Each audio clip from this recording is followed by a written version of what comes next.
guess I wanted to talk to you because I need help with a few strategies. I find that when I'm like doing the tests, I'm like torn between two questions. And I just watched a video of yours and like you talked about this, so I feel like I know what you're gonna say. I'm torn between two questions and two answers, and I know one of them is right, but I will pick the other one. And I know it's right. Like I tell myself like this is the right question answer, and I pick the other one. So I don't know how to not to do that. Well, this is where you want to focus your review. Yeah. In these instances in particular, what raises the doubt about the right answer choice that pushes you away from it, that makes it seem unappealing, and what makes the wrong answer seem appealing in the first place, and what ultimately makes it wrong. So you want to hone in on those exact keywords that make all the difference. That's where the review process comes in. And that's what I've been doing. I just did a couple questions because this is LR mostly that where I'm like, that's the problem. That like I also use a strategy of like eliminating looking for wrong answers and eliminating those. Would you like say that's a good strategy to use, or should I go into the answers knowing looking for the right answer? Like for some questions, like main point, I know, or like conclusion, I know, like I paraphrase or I like know what the answer is, and then I go look for it. But for some, I look for the wrong answers so I can get rid of them. And then the last one I pick. Like would you say that's a good strategy? Except for the ones obviously that you can like foresee. Yeah, that seems reasonable to me. In the cases where you're down to two, process of elimination is often going to be the best approach. Okay. Yeah, because that's like the two things that I'm like kind of counting on. Well, not counting on, but that's the ones I use, especially for LR and RC. RC was like my biggest problem. And then the past like 3 weeks, I've just like been doing that and like has honestly like really, really helped me, which is good to like read for structure. And like not really like looking into the details, but like just seeing, okay, he's talking about a theory and he's gonna either support it or say it's wrong. Is that like also like how you're supposed to do it? Yeah, it is. Yeah. Okay. Yeah, I'm glad you're reading for structure. It sounds like you're doing all the right things. Yeah, because before when I was studying, I would like really like if I didn't understand a sentence, I would like read it and read it and read it and like really like try to pay attention to the details, and then I would finish the passage and be like, okay, what did I just read? And so then after doing it for so long, I realized that like most of the time the passage would like say these theories believe this, but this is wrong for this, and then the author will like give a bunch of evidence as to why he believes it or not, and like counter evidence. So that's like what I'm doing. So like when the question asks me like what would the author believe, then I just go like I know where it is, and then, like it's so easy for me to do that. And it's like I've realized that the past couple of weeks, and I don't know how I didn't do that before. Fantastic. No, you're doing it exactly the right way, that you want to treat a reading comprehension passage like a big logical reasoning stimulus and look at it to see how the author is going about making their argument or presenting potentially multiple viewpoints, and seeing how they go about presenting those arguments. It's not about understanding all the information in a factual way. It's about seeing what role each statement plays in the passage as a whole. Yeah. Okay. And then also for reading comp, when the question asks the tone of the author, this one's like kind of tricky for me because like it'll give you two options of like outright like support or like kind of dismissive, or not dismissive, but like a little bit less than like yes, completely support. And I don't know how to like pick the right one because I know it's support, but I don't know how much they support it. So I don't know how to do that. Yeah, so this is where a mix of process of elimination and pre-phrasing can come in. So let's say you know going into the question that the author is somewhat supportive of a given scholar, let's say. So any choices that are not supportive, you could at least knock out.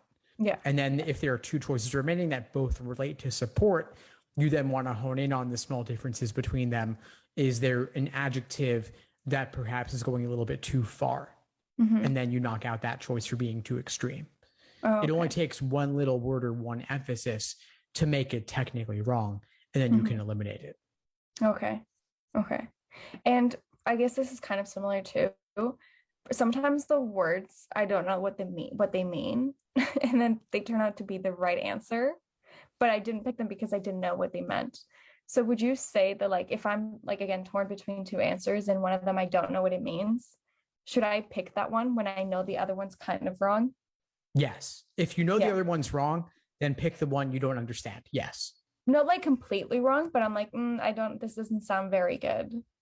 Then yeah, I would go for the one that you don't understand. That's the funny thing is you've got to learn to be comfortable picking Mm-hmm. a choice that you don't understand. The Yeah. fact that you understand it has no bearing on whether it's right or not. Mm-hmm. That's internal to you, and just that you haven't learned Sure. every word in the thousands and thousands of words in the English language. That's fine. You don't Yeah. need to. These are high level words. These are hard. I don't know a lot of them either, especially when it comes down to the science related ones. I've gotten a lot of questions right just because I was able to get over not knowing what it meant and still being okay with picking it anyway. If you can eliminate the other four, then whatever remains, even if you don't know what it means or you don't understand why it would be correct, if you Pick can't it. knock it out, just pick it. Yeah, because it happened. I attended one of the classes this week, and we were doing a passage, and the question was torn between two, and I was like, I don't know what this word means, so I picked the other one, and it was the other one was the right answer, and then I looked it up, and it was literally like what the passage was talking Yeah. about. I'm like, wow, okay, that's rude. Yeah, they're good. They're good. Yeah, but that's like kind of what I wanted to talk to you about, just like being able to like be confident in myself to like pick the answer, not doubt myself, which is like what I'm trying not to do, like be like sabotage myself, like no, that's wrong. So yeah.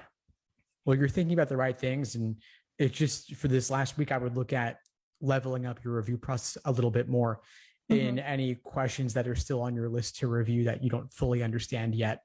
What's your study plan for this final week in terms of taking exams and such? I was just going to ask you what you would recommend doing because this is my third time taking the exam, and the first time I was going to write it, it was during October where like the website shut down, and so like I was like writing it midway and they were like you can't write it anymore. So then I wrote it a week after, but I was like so tired, like just like I guess like exhausted from like the process.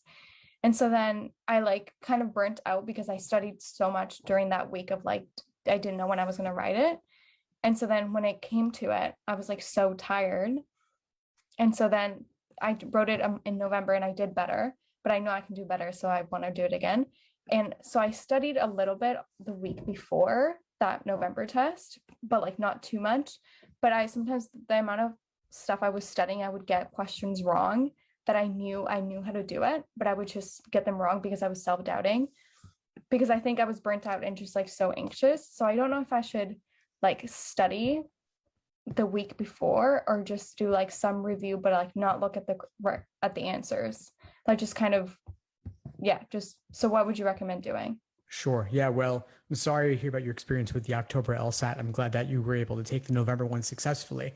It sounds like what you were experiencing was burnout, where you got it wrong even because you were doubting yourself, even though you didn't understand it. Yeah. So I think you certainly don't need to do a ton in this next week. Doing a little bit of light review, maybe taking one practice test. That might be all you need. I wouldn't do more than that. And would you recommend looking at like the answers like after I do the practice test and look at my score, or just kind of like do it and then leave it? That's a good question. I mean, personally, for me, I'd have a hard time not looking at the answers. Yeah. So if you would have a hard time restraining yourself, then by all means, go ahead and look. There's no reason not to. I think that wanting to know your results is probably natural for a lot of folks. I mean, could you see yourself going through questions or an exam and not looking at anything afterwards? No. Okay, if you would. I wouldn't be able to restrain myself, and that's fine. Just don't do too many questions. Just treat these as an opportunity to go through the motions and build your endurance, maintain your endurance, having another run through before test day. That's the purpose of doing these questions. Yeah, that's kind of like what I'm doing right now. And also just one last question. I feel like the last section of the test, I'm like, my brain is so tired and I don't know how to avoid that. Yeah. And endurance on this exam is hard. Yeah, for real. So I hear where you're coming from. And that's one reason why getting more practice tests under your belt can be beneficial. So the solution to not be so tired in section 4 is to do more tests. And Okay. I'm not saying do a ton. And then this next week, I'd say probably for you, just 1 or 2 exams max, and one alone would be fine also, is a way to build up the endurance. Because especially I had 2 reading comp in November, the first one and then the last one. And the last one, I was like, oh my God, I want this to be over. It was so hard. So yeah. But so I'm just gonna, I guess what I'm gonna do, I'm gonna do like 2 sections back to back of reading comp to like build the endurance instead of maybe a practice test. I don't know. Perfect. Yeah, that's a good way to go. If 2 reading comps would be the hardest back to back that you could imagine, then yeah, I would do 2 reading comps back to back to experience what that's like, so that test day wouldn't be the first time if it happened. Yeah. But that's all I have. All the questions I have. Yes. Awesome, Carla. Well, it sounds like you're in a pretty good place. Let me know if you need anything at all in this final week. I'm happy to help. Okay. Thank you so much. Thanks for tuning into the show. Please subscribe if you haven't done so already to be notified of new episodes as I release them.